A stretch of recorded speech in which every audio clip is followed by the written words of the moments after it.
चला जमलेल्या माझ्या तमाम महाराष्ट्र प्रेमी बांधवांनो, भगिनींनो आणि मातांनो,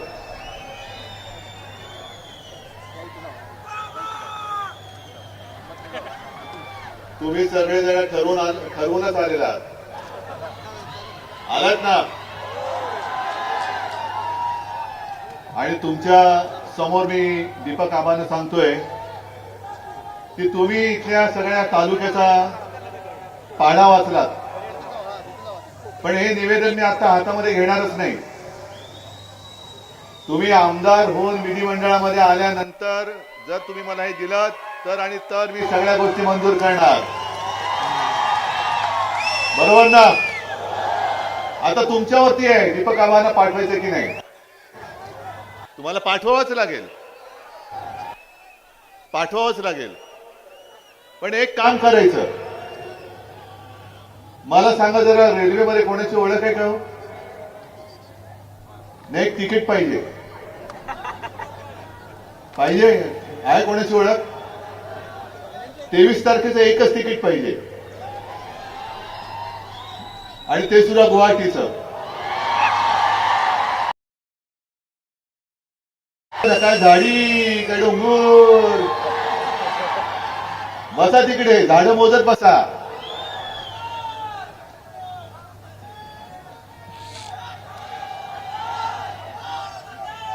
प्रत्येकाचं एक नशीब असतं. देव संधी देत असतो. त्या संधीचं सोनं करायचं का माती करायची हे ज्याचं त्यांनी ठरवायचं.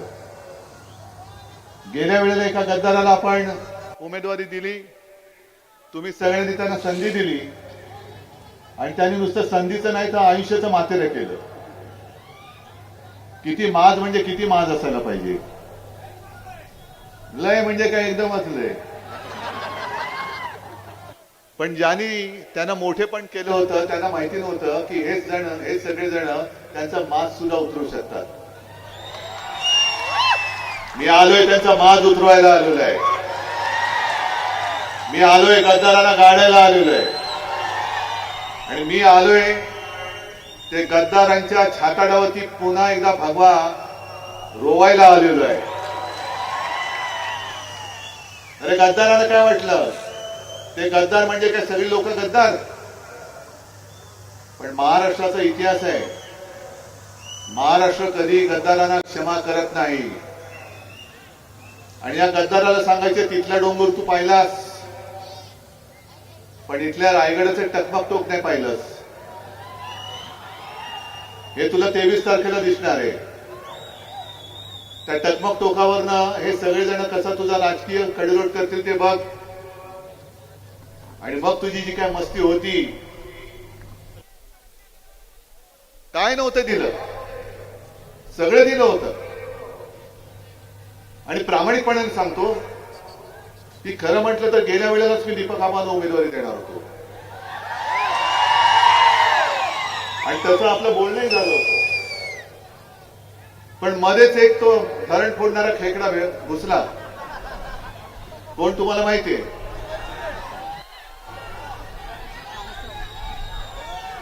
आणि त्यांनी सांगितलं की साहेब माझं ऐका, हा 100% निवडून येतो. म्हटलं ठीक आहे. मग दीपक आबांना मी हात जोडून विनंती केली की आबा जरा माफ करा, असं असं मला करावं लागतंय. आणि त्यांचं कौतुक मला एवढ्यासाठी वाटतं की त्यांना सांगितल्यानंतर कुठेही लांडी लबाडी केली नाही, गद्दारी तर अजिबात केली नाही, बंडखोरी नाही केली. पण ठीक आहे उद्धवजी, मी आणतो निवडून. म्हणजे असा सैनिक आपल्याला पाहिजे, तुमच्यासाठी लढणारा. याला म्हणतात सैनिक. आता त्यांनी सांगितलं ना किती वर्ष थांबले होते. आता झालं. जी काय मध्ये तुमच्या स्पीड ब्रेकर होते ते सगळे आता आपण सपाट केलेले आहेत. एक मोठं ढेकुळ आहे ते पण यावेळेला सपाट करून टाकायचे. आता निवडणूक रंगात यायला लागलेली आहे. साधारणतः 1 आठवड्यापूर्वी मी मुंबईत असताना मला पत्रकारांचे फोन यायचे की उद्धवजी यावेळेला काय लोकसभेसारखं काही दिसत नाही हो. म्हटलं का हो, नाही अजून काय असं गरम नाही होत. म्हटलं थांबा जरा, ही मशाल अजून आमची पेटली नाही, मग सगळ्यांचं सगळं गरम होईल. आता बघा कशी पेटले मशाल, धगधगते. आणि मी जिथे जातोय तिथे अशी तोबा गर्दी होते. लोक वाट बघतायत, जनता वाट बघते.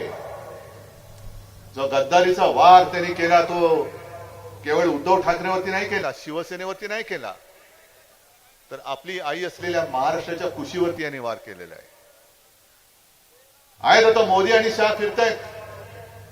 अमित शहाबद्दल तर काय बोलायचीच बात नाही. तो लगेरो मुन्नाबाई बघितलं होतं ना तुम्ही,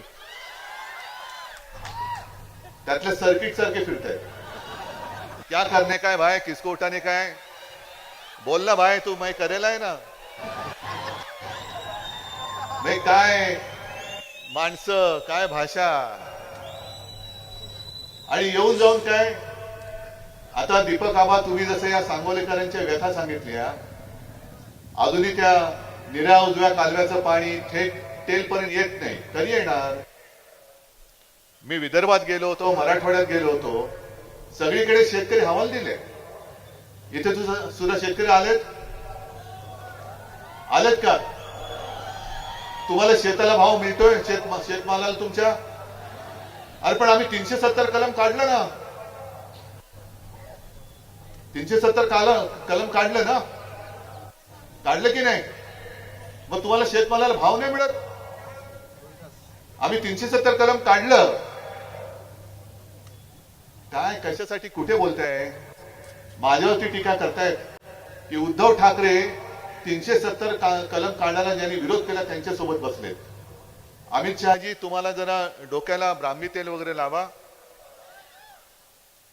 कारण जर का तुम्हाला स्मृतीभ्रंश झाला असेल तर आठवण करून देतो की 370 कलम हटवताना शिवसेनेने तुम्हाला पाठिंबा दिला होता.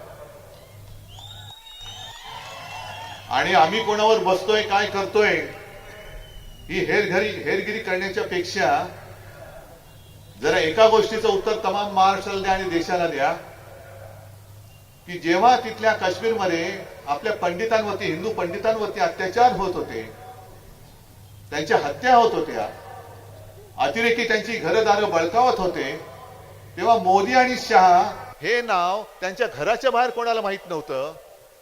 त्या काळात फक्त आणि फक्त हिंदू हृदय सम्राट शिवसेना प्रमुखांनी काश्मीरी पंडितांना महाराष्ट्रामध्ये आश्रय दिला होता.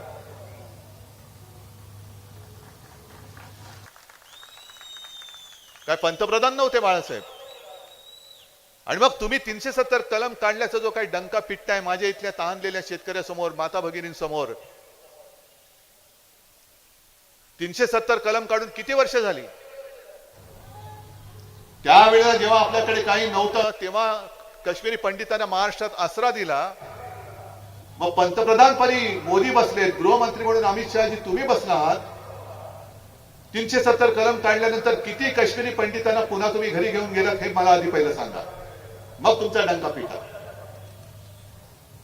आज महाराष्ट्रातली जनता रोजगार मागते, तुम्ही सांगता 370 कलम काढलं.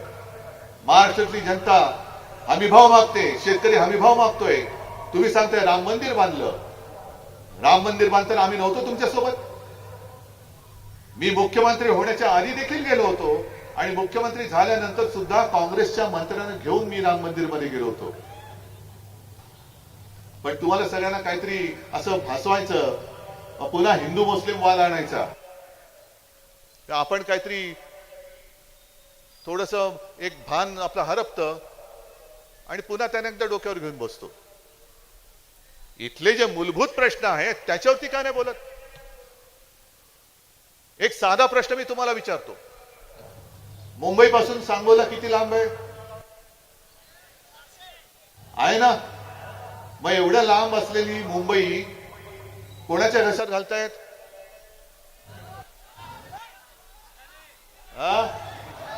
जरा मोठ्याने बोला ना. अदानी. म्हणजे 400 किलोमीटर वरती किती अंतरावरती असलेली मुंबई कोणाच्या घशात घालतायत हे तुम्हाला कळतंय. मग उद्या विचार करा, यांचं सरकार परत आल्यानंतर तुमच्या सातबाऱ्यावरती अदानीचं नाव आलं तर काय होईल. येऊ शकेल की नाही शकेल मला सांगा तुम्ही. तुम्हाला वाटतं आज अतिशयोक्ती करतोय, पण मी एक ठरवलेलं आहे. आपलं महाविकास आघाडीचं सरकार आल्यानंतर जी मुंबई अदानीच्या घशात घातले, जी त्याच्या घशातनं काढून मी माझ्या महाराष्ट्राच्या भूमिपुत्रांना तिथे मुंबईत आणि मुंबईच्या आजूबाजूच्या परिसरात परवडणाऱ्या किमतीमध्ये मी घर देणार आहे. देऊन दाखवणारच. येऊन दाखवा मध्ये आडवे. एक महाराष्ट्र म्हणून काय आपल्याला स्वाभिमान आहे की नाही? काय मोदी शहानी यायचं आणि टपल्या मारून जायचं, आणि मग त्यांनी टपली मारून गेल्यानंतर मग पुन्हा आपण शाहू फुले आंबेडकर म्हणून उभं राहायचं? हा महाराष्ट्र मर्दांचा महाराष्ट्र आहे. या महाराष्ट्राला तुम्ही पायपुष्ट समजू नका. आणि दुसरा एक विषय फार महत्वाचा, तुम्हाला आज ही अतिशयोक्ती वाटत असेल, पण शांत डोक्याने विचार केल्यानंतर पट्टे की नाही ते मला सांगा. हा संपूर्ण पट्टा इथून पश्चिम महाराष्ट्र हा सहकाराचा पट्टा आहे ना? मग ते साखर कारखाने असतील, सहकारी बँका असतील, इतर काही उद्योग असतील. आजपर्यंत कधीही स्वातंत्र्यानंतर सहकार हा राज्याचा विषय, पण केंद्रामध्ये सहकार खातं तयार केलं गेलं आणि ते खातं अमित शहानी स्वतःकडे ठेवलेले. आता यांना जे काय वाटतंय, पलट्यात तिकडत ना, अजित पवार बिवार सगळे जात आहेत, धाडी पडल्यानंतर सगळे पलटायत आणि त्यांना निवडून देण्यासाठी प्रचार करतायत. त्यांच्या लक्षात येत नाही भाजपची नीती ही वापरा आणि फेका अशी नीती आहे. काम पाहिजे, काम करायचंय तेव्हा वापर करायचा आणि काम झाल्यानंतर फेकून द्यायचं, ही यांची दळभद्री नीती आहे. आज हे यांना पक्षात घेतील. आजच आता यांनी सुरू केलेले आहे की देवेंद्र फडणवीस त्यांचा मुख्यमंत्री असेल, मिंदेला म्हणा बस भांडी घासत, आणि या डोंगरवाल्याला पण म्हणा की ते मिंदेला माती देत बस भांडी घासायला मदत करायला. झाला तुमचा उपयोग संपला. मग तसंच उद्या हे सहकार क्षेत्र हे अमित शहा गिळणार नाही कशावरून? सहकारी बँका अदानीच्या घशात घालणार नाही कशावरून? ही सुरुवात आहे. एक एक पाऊल पुढे पुढे टाकत टाकत टाकत त्या सगळ्या गोष्टी, म्हणजे ते त्यांचा काही तो नारा आहे ना, बटेंगे तो कटेंगे, तसं नाहीये. हम महाराष्ट्र को लुटेंगे आणि दोस्तों को बांटेंगे. यांना महाराष्ट्र लुटायचा आहे आणि यांच्या दोस्तांमध्ये तो वाटायचा आहे. बरं, जसं अमित शहानी मला काश्मीरची आठवण करून दिली, तशीच एक घटना आता 4 दिवसापूर्वी घडली. तुम्हाला कोणालाच माहिती नाहीये. मी ते ऑनलाईन बातम्या वाचल्या म्हणून मला ती कळली. कोणत्याही पेपरमध्ये आल्याचं मी तरी पाहिलेलं नाहीये. मोदी ज्या वेळेला महाराष्ट्रामध्ये भाषण करत होते, अमित शहा जेव्हा महाराष्ट्रामध्ये भाषण करत होते, त्याच वेळेला मणिपूरमध्ये एका महिलेवरती अत्याचार होत होता. 31 वर्षाची आदिवासी महिला, 3 मुलांची आई, घरामध्ये घुसले, तिच्या अत्याचार केला आणि अत्याचार केलाय कमी पडले की काय म्हणून तुला जिवंत जाळून टाकण्यात आले. जिवंत जाळून टाकण्यात आले. तक्रार कोण घेणार? कोणाची हिंमत आहे? तक्रार झाली, आरोपींची ओळख अजून पटलेली नाही. आणि अमित शहा, तुम्ही देशाचे गृहमंत्री आहात, तुम्ही गृहमंत्र्यासारखं वागलं पाहिजे. तुम्ही उद्धव ठाकरेला संपवण्यापेक्षा मणिपूरमध्ये जाऊन जे हिंसाचार करतात ना, त्यांना संपवून दाखवा. मणिपूरचा हिंसाचार थांबवून दाखवा. काश्मीरचं जे तुम्ही आम्हाला सांगताय 370 कलम, अजूनही तिकडे अतिरेक्यांचे हल्ले होत आहेत, आपल्या सैनिकांवरती होत आहेत, ते हल्ले अजूनही थांबलेले नाहीयेत, ते पहिले थांबवून दाखवा. आणि जर हे तुम्हाला जमत नसेल तर मी मोदींना सुद्धा सांगतोय, सोडा पंतप्रधान पद.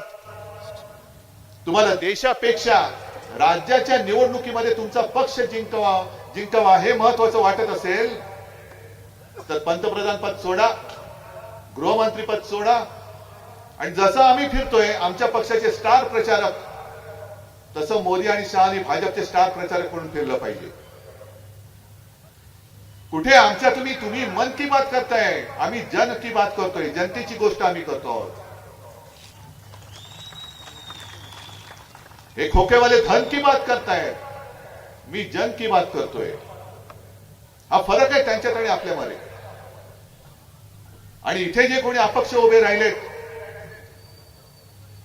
महाआघाडीचा उमेदवार एक आणि एकच आहे, दीपक आबा, ज्यांच्या हातामध्ये मशाल आहे. बाकींच्या बंडखोरी आणि अपक्षांना धूप घालायचा नाही. मी तर म्हणेन तुम्ही महायुतीला मदत करायला आम्हाला अपशकुन करता आहात. अपशकुन करू नका. महाराष्ट्राचे शाप तुम्हाला लागतील. आहे ना, प्रत्येकाला त्याचं जे काय द्यायचं ते देत आलेलं आहे महाराष्ट्र. पण महाराष्ट्राच्या पायावरती हा धोंडा पाडू नका. जेव्हा आपलं सरकार होतं आणि मी मुख्यमंत्री होतो, मला तुम्ही सांगायचं एक तरी उद्योग इथून गुजरातला मी नेऊ दिला होता? एक तरी रोजगार इथून गुजरातला त्यांची नेण्याची हिंमत झाली होती? मग यांनी सरकार पाडलं ते एवढ्यासाठी पाडलं, आज यांना शिवसेनेतून गद्दारी केलेला माणूस मुख्यमंत्री म्हणून चालतो का? कारण तो त्यांचे बूट चाटतोय, तो त्यांच्या समोर शेपूट हलवतोय. पण उद्धव ठाकरे त्यातला नव्हता. कारण मुख्यमंत्रीपद गेलं तरी 72, पण मी महाराष्ट्राची बेईमानी करणार नाही.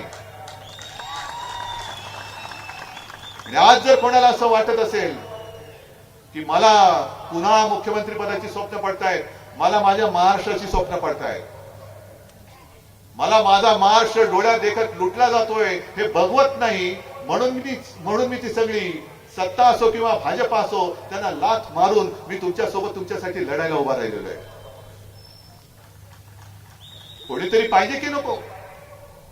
सगळेच जर का लाचार झाले तर मग महाराष्ट्र कोणाचा नाही? छत्रपती शिवाजी महाराज, शाहू फुले, आंबेडकर यांचा महाराष्ट्र राहणार का मोदी, शाह आणि अदानीचा महाराष्ट्र होणार? हे ठरवणारी ही निवडणूक आहे. हे ठरवणारी ही निवडणूक आहे. अजूनही इथे तुम्ही काय काय सांगत होता, डाळिंब प्रक्रिया प्रकल्प पाहिजे, दुधाचा पाहिजे, याचा पाहिजे, का झाले नाहीत अजून? MIDC तरी आहे, बंद पडले. मग तुम्ही कुठे जाणार उद्योगाला? गुजरातला? हा, मोदी आले का सांगा, सगळे अर्ज द्या, आम्हाला पण घेऊन जा अहमदाबादला. नाही, सुरतला गद्दार जातात. आणि म्हणून मी ठरवलंय, तुम्ही बोलत बरं झालं, सुरतीची आठवण केली बरं झालं. मी तर ठरवलेलं आहे, तुम्हाला मंजूर आहे की नाही सांगायचं. आपलं सरकार आल्यानंतर मी महाराष्ट्राच्या प्रत्येक जिल्ह्यामध्ये छत्रपती शिवाजी महाराजांचं मंदिर बांधणार आहे. मंजूर. आणि फक्त महाराष्ट्रात बांधून नाही थांबणार, मी सुरतेला सुद्धा महाराजांचं मंदिर बांधणार आहे, सुरतेमध्ये सुद्धा. मग तुम्ही माता भगिनी इकडे मोठ्या प्रमाणात जमल्यात, त्या म्हणतील हे सगळं ठीक आहे, आमचं काय? आम्हाला बरं आहे की 1500 रुपये मिळत आहेत. बरं आहे का हो? 1500 मध्ये घर चालतंय? काय मिळतं 1500 मध्ये? डाळ, तांदूळ, साखर, तेल, काय मिळतं? अरे आनंदाचा शिरा मिळतो की नाही? हा, नाही मिळत. जे नाही मिळत ते नशीबवान आहेत. हा, कारण ज्यांना मिळतो त्यांच्या आनंदाच्या शिऱ्यामध्ये लेंडिया मिळत आहे, आणि हा मिंद्याचा आनंद. आणि त्या मिंद्याच्या आनंदाचा शिदा म्हणजे त्या शिद्यामध्ये लेंड्या उंदराच्या. आणि म्हणून आणखीन एक जे आपण ठरवलेलं आहे की आपलं सरकार आल्यानंतर महागाईने सगळे तुम्ही जे बेजार झालेला आहात, जीवनावश्यक 5 वस्तूंचे भाव आपण पुढची 5 वर्ष स्थिर ठेवून दाखवणार, म्हणजे दाखवणारच. आणि ते सुद्धा शेतकऱ्याचं नुकसान होऊ न देता, अजिबात होऊ देणार नाही. कारण काहीतरी या गोष्टी केल्या पाहिजेत. मुलींना मोफत शिक्षण मिळतं. आता दीपक आबा तुम्ही सांगितलं मुलांना मुलीच मिळत नाही, का नाही मिळणार? मिळालंच पाहिजे. नोकरी पहिली मिळाली पाहिजे, आणि नोकरी मिळायची असेल तर पहिलं शिक्षण मिळालं पाहिजे. आणि म्हणून आपण आणखीन एक जे वचन तुम्हाला मी देतोय, जसं मुलीला मोफत शिक्षण मिळतं तसं मी महाराष्ट्रातल्या प्रत्येक मुलाला सुद्धा मोफत शिक्षण देणार, म्हणजे देणारच.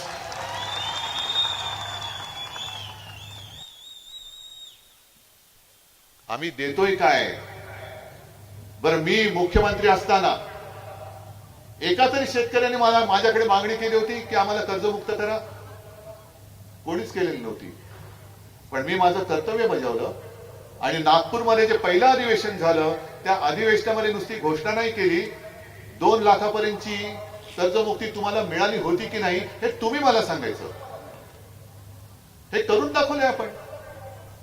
10 रुपयामध्ये शिवभोजन नुसतं अनाऊन्स करून नाही थांबलं, चालू केलं. कोरोनामध्ये 5 रुपयात दिलं, काही मोफत दिलं. हे सगळं करतोय कारण मी परवाकडे विदर्भात होतो आणि तिथे गाडगे बाबा, गाडगे बाबांचं सांगायचं तर माझ्या आजोबांनी त्यांचं चरित्र लिहिलंय. आणि गाडगे बाबा, माझा तेव्हा जन्मही नव्हता झालेला, अगदी आपले शिवसेना प्रमुख पण ऐन तरुण वयातील असतील. त्यावेळेला गाडगे बाबा हे आमच्या घरी यायचे. पण आजोबा नेहमी सांगायचे की घरी आले तर आतमध्ये येऊन सोफ्यावरती नाही बसायचे, दरवाजाच्या बाहेर पाठीकडनं दरवाजाच्या बाहेर तिकडे उभे राहायचे आणि माझ्या माला हाक मारायचे, अगं सुनबाई काहीतरी भाकर तुकडा असेल तर दे. मग आता गाडगे बाबा आले, नाही नाही मी इकडेच आहे. मग माझी काहीतरी स्वयंपाकाला लागायची, तुला नाही आत्ता नाही, तुझ्याकडे शिळं पाकं काय असेल तर दे. तुम्हाला शिळं कसं देणार? नाही मला तेच पाहिजे. मग ठीक आहे, काय घरातलं असेल ते त्यांना द्यायची. मग ते बाहेर घराच्या बाहेर झाडाखाली बसून खायचे आणि निघून जायचे. पण त्या गाडगे बाबांनी जी आपल्याला एक शिकवण दिले, आज देखील राजकीय पक्ष नुसते बोलतायत जाहीरनामा म्हणून, पण देत कोणीच नाही. गाडगे बाबांची जी दशसूत्री होती की जो भुकेला असेल त्याला अन्न द्यायचं, तहानला असेल त्याला पाणी द्यायचं, ज्याच्याकडे कपडे नाहीत त्याला कपडे द्यायचे, बेघराला घर द्यायचं, तरुणांना रोजगार द्यायचा, तरुण तरुणींची लग्न लावून द्यायची. ही केवढी मोठी शिकवण आपल्या संतांनी तेव्हा सांगून गेले. कोण होते गाडगे बाबा? काय उमेदवार होते? काय होतं त्यांच्याकडे आणि काय करायचं होतं त्यांना? पण ही माणुसकीची जी काय शिकवण आहे, ही माणुसकीची शिकवण हे आता विसरायला लागले. धर्माधर्मामध्ये मारामाऱ्या करून, आगी पेटवून निवडून येण्याची जर काही स्वप्न बघत असतील तर यांचं हिंदुत्व मी हिंदुत्व मानायला तयार नाही. आज देखील मी येताना अनेक मुस्लिम कार्यकर्ते माझ्या स्वागतासाठी उभे होते. काय केवळ मुसलमान म्हणून त्यांना मी झिडकारून टाकू? मग भाजपला मी सांगतोय, तुम्ही तुमच्या पक्षामध्ये दरवाजावरती बोर्ड लावा आणि तुमच्या पक्षात जेवढे मुस्लिम असतील त्यांना सांगा तुम्हाला भाजपात स्थान नाही, जा बाहेर. करताय? आणि शिवसेना प्रमुखांचे विचार मी सोडले. काय शिवसेना प्रमुखांचे विचार होते? त्यांच्या भाषणातले एक तरी वाक्य मला काढून दाखवा की या देशातले सगळे मुसलमान देशद्रोही आहेत असं ते बोलले, असं एक तरी वाक्य काढून दाखवा. कधीच नाही बोलले. जो या देशाला आपला देश मानतो तो माझा आहे, तो जातीपाती धर्माने कोणी असेल तर या देशाला आपला मानतो तो माझा आहे, ही शिकवणूक शिवसेना प्रमुखांनी आम्हाला दिली आणि तोच विचार घेऊन मी पुढे चाललेलो आहे. काय चुकलं माझ्या याच्यामध्ये? काय चुकलं? आणि कोणत्या बाळासाहेबांचा मी विचार सोडला? वाटते तुम्हाला? एक तरी विचार सोडला असेल तर तुम्ही सांगा. पण बाळासाहेबांनी असाही विचार कधी दिला नव्हता की लाथा मारल्या तरी चालतील पण भाजपची पालखी व्हा. नाही, लाथ मारण्याचा प्रयत्न केला तर तांगड काढून हातामध्ये देऊ. हा बाळासाहेबांचा विचार आहे. ज्या वेळेला तुम्हाला कोणी महाराष्ट्रामध्ये ओळखत नव्हतं तेव्हापासून, म्हणजे कधी साधारणतः 85-90 सालापासून कोणी भाजपला ओळखतच नव्हतं. त्या वेळेला जर भाजपाला आपण खांद्यावर घेऊन फिरलो नसतो तर आज आपल्या डोक्यावरती बसलेच नसते. पण त्यांच्या लक्षात नाही येत, खांदा 2 प्रकारे देतात. एक खांद्यावर घेता येतं आणि दुसरा खांदा देता येतो, द्यावा लागतो. तो या निवडणुकीत आम्ही तुम्हाला देणार आहोत. या निवडणुकीत देणार आहोत. 50 खोके तर आता सुटे पैसे झाले त्यांचे.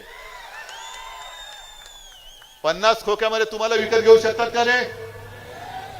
गद्दार विकला गेलाय, तुम्ही विकले जाल.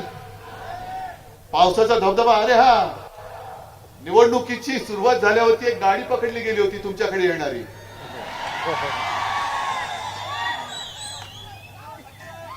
हा, कोणाची होती गाडी? असं मी ऐकलंय, खरं खोटं माहित नाही, असं ऐकलंय की त्याच्यात 25 कोटी होते पण 5 कोटी दाखवले गेले. मला माहित नाही कोणाची गाडी होती, आपण नाही बाबा, आपल्याला नाही माहिती. आता बाकीचे 20 कोटी इकडे पोहोचले असतील, मला नाही माहिती. कदाचित ते तुम्हाला वाटतील, मला माहिती नाही.